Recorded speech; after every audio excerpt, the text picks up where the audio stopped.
A Dinosaur Made Me Sneeze. A rock cycle adventure.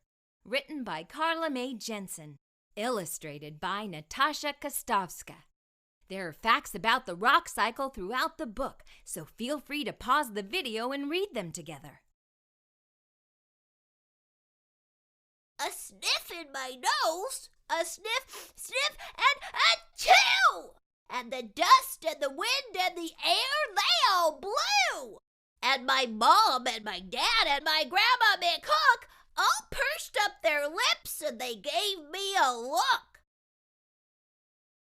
I knew it was loud and the spit went too far, so before they could speak, I sang out like a star.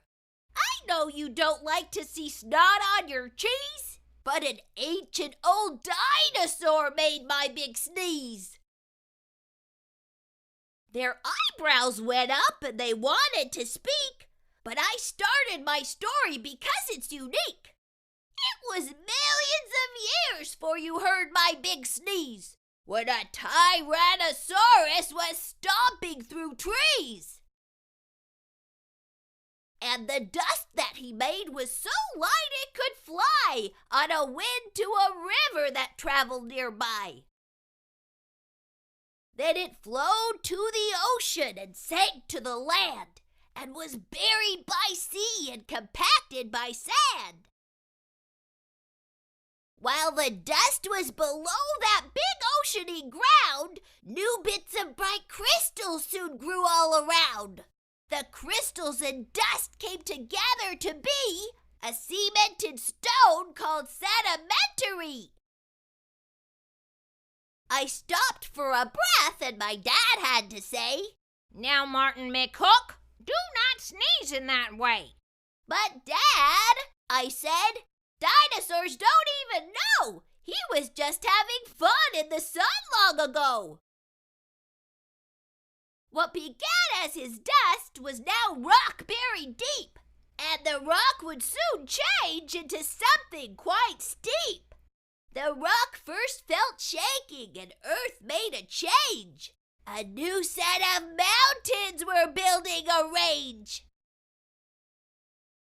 The pressure and heat gave the dust quite a shock. It became metamorphic, a hard little rock. It was buried for years, but the wind worked each day to blow off the bits of the dirt and the clay. Then the rock with the dust was above ground once more, but changes were coming that shook the earth's core. The rock felt the shaking and heard the wind blow. Its mountain was really a big volcano. As the rock quickly melted and lava made steam, the dust was now stuck in a fiery hot stream.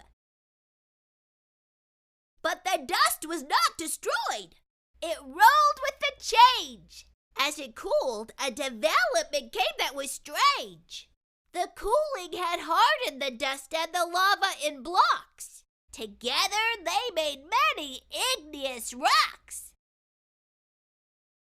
Now, when wind and some rain hit the rocks about right, little pieces break off and then blow out of sight. And only last week, this amazing small dust got blown off the rock by a very big gust. It was blown on Dad's hat by a strong little breeze. Then the fan made it land on my own mac and cheese. Then I smelled my good food and I started to wheeze. The dinosaur's dust in my nose made me sneeze. "Well, Martin," said Dad with a serious look, but he stopped when a sound came from Grandma McCook.